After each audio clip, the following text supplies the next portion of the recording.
আজকে খেতে বসলাম, দেখো আজকে আছে পটল আলু দিয়ে কাতলা মাছের তরকারি, শুক্তো, শাক ভাজা।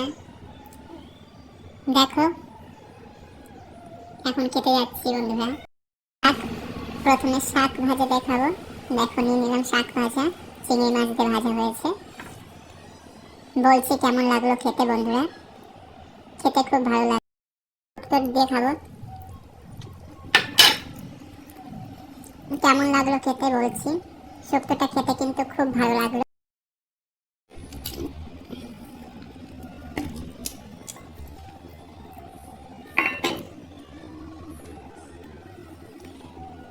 কাতলা মাছটা খেতে কেমন হয়েছে বলছি।